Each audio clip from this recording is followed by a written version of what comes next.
Hi, ഇന്ന് നമുക്ക് തൃശ്ശൂർ വരെ ഒന്ന് പോയിട്ട് വരാം. ഉമ്മാക്ക് കണ്ണിന് ചെറിയൊരു മങ്ങൽ, കാണാനൊക്കെ ഇച്ചിരി ബുദ്ധിമുട്ടുണ്ട്, കണ്ണാട വെച്ചിട്ടെന്നൊക്കെ പറഞ്ഞപ്പം ആശുപത്രിയിൽ പോകണമെന്ന് പറഞ്ഞിട്ട് ഇറങ്ങിയതാണ്. ഡോക്ടറൊക്കെ കാണിച്ചു, സൈറ്റിൽ ചെറിയ വ്യത്യാസം വന്നിട്ടുണ്ട്. അപ്പം കണ്ണാടയ്ക്കൊക്കെ ഓർഡർ ചെയ്ത് ഞങ്ങൾ പിന്നെ ഒന്ന് തൃശ്ശൂർക്ക് ഇറങ്ങി. ഒന്ന് രണ്ട് സാധനങ്ങൾ മേടിക്കാനുണ്ടായിരുന്നു. എൻ്റെ മെയിൻ ഉദ്ദേശം പൈപ്പ് ക്ലീനറും വൈറ്റ് പെയിൻറ്റും ആയിരുന്നു. പക്ഷേ വൈറ്റ് പെയിൻറ്റ് കിട്ടി, പൈപ്പ് ക്ലീനർ കിട്ടിയില്ല. പിന്നെ ഉമ്മ കുറച്ച് ലൈനിങ്ങുകൾ മേടിക്കണം, കുറച്ച് മെഡിസിൻസ് മേടിക്കണം, അങ്ങനെ കുറച്ച് കാര്യങ്ങളൊക്കെ ഉണ്ടായിരുന്നു.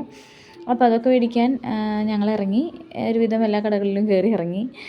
ടിപ്പ് ടോപ്പിലും ഫിജിയിലും അന്വേഷിച്ചിട്ട് പൈപ്പ് ക്ലീനർ കിട്ടി. ബാക്കി എല്ലാ കളറും ഉണ്ട്. എനിക്ക് അത്യാവശ്യം വേണ്ട റെഡ് കളറും ഇല്ല, ഗ്രീൻ കളറും ഇല്ല.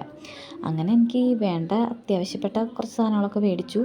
എനിക്ക് പുത്തമ്പള്ളി ഇങ്ങനെ കാണാൻ ഭയങ്കര ഇഷ്ടമാണ്. എനിക്ക് തോന്നുന്നു തൃശ്ശൂർക്കാർ ഒരുവിധം എല്ലാവർക്കും അതങ്ങനെ കാണുമ്പം ഒരു പ്രത്യേക ഇഷ്ടമാകുന്നുണ്ട്. ഈ കട കാണാൻ നല്ല രസമുണ്ട്. ഫുൾ വേൾഡ് കപ്പ് വൈബാണ് ആ കടയിൽ ഫുള്ള്. എല്ലാം കഴിഞ്ഞ് പർച്ചേസൊക്കെ കഴിഞ്ഞ് വന്നപ്പോഴേക്കും 3 മണി കഴിഞ്ഞു. 3:30 മോനെ സ്കൂളിൽ നിന്ന് വിളിക്കണം. അപ്പോൾ പിന്നെ ഞങ്ങൾ നേരെ അവിടെ നിന്ന് സ്കൂളിലേക്ക് പോയത്. സ്കൂളിൽ ചെന്നപ്പോഴാണ് ഫ്രണ്ടിൽ ഇങ്ങനെ ഒരു കാഴ്ച. അപ്പോൾ അതും ഞാൻ ക്യാപ്ചർ ചെയ്തു. പിന്നെ അത് കഴിഞ്ഞ് മോനെയും വിളിച്ച് തിരിച്ച് വീട്ടിലേക്ക് പോയി. അപ്പോൾ അടുത്ത വീഡിയോ ആയിട്ട് വരാം. ബായ്.